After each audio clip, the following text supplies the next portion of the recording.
Hey guys, so today I'm just going to share my working on one of my homeworks, this homework, and the question is find parametric equation for powerful particle that moves in a circle, this equation given, and the first condition is ones around clockwise starting at the point 2 and 1.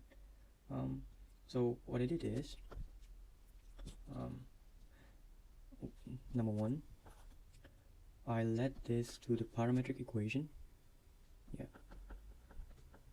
parametric equation. And how do we do that? Well, the best thing that we can do is to draw out the circle first and look for the equation from that. We know that the center of the circle is given by this equation. I'm just going to write it down. Plus y minus b squared is equal to 4, and the center of the circle should be AB, right? So in this case, we know that the center, given the equation that I box in red, is 0, 1, right? So this is imaginary line 1. I mean, not imaginary, I mean my dotted line 1, and this is the center of the circle. From this equation also, this should not be 4, this should be r squared, and r is the radius of the circle. So what we have is r squared is equal to 4 from the equation, so we know that our r is 2. So from this equation, we can draw out our circle. This is 1, this is 2. Our circle should look something like this. Yeah. Oh, looks a horrible circle, but it's okay. Yeah. We want it to turn clockwise, right? Starting at 2, 1. This is the coordinate of 2, 1, and clockwise is this direction. What it really means to be rotating clockwise? Well, if we drew out theta right over here, we can say that as the time increases, as theta changes over time, the theta itself will decrease, right? Yeah. So the function of time will be less than 0. And right over here, we can see that f0 is indeed 0. Well, I can pull out my tricks here so you guys can see the function. Whoops, this is my first time actually. I'm seeing if this works or not. So this is 0, right?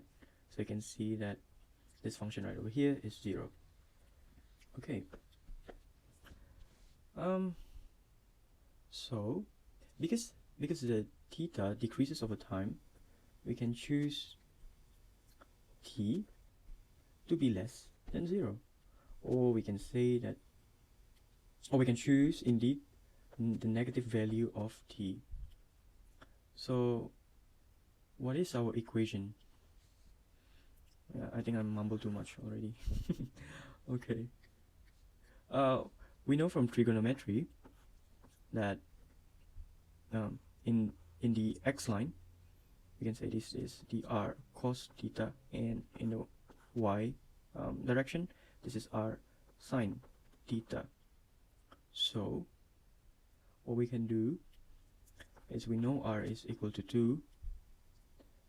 That means x is equal to 2 cos theta, and y is 2 sine theta. But beware, from this graph, from the drawing that we drew just now, we must add 1 to the equation of y. So that's y is equal to 2 sine theta plus 1. So this is our final equation, right? And our theta must be such that theta is equal to negative t. So x is equal to 2 cos negative t, and y is equal to 2 sine negative t plus 1. Remember that when there is negative in a cos, it will not changes the what do you say, the negative or positive sign of the cos itself. So this still remains as cos t, while the y should be, let me write it down over here, should be 1 negative 2 sine t. Yeah, so this is our final answer. So that's when it rotates clockwise and starting at 2, 1, right? But remember that we must have boundaries on it, because it's said to be turns only one time. So the boundary should be t, or I can say it's theta, but right now because it's parametric equation, I'll just say t, turn from 0 to 2 pi. So this is turning once. Yay! So the final answer is this. Thank you.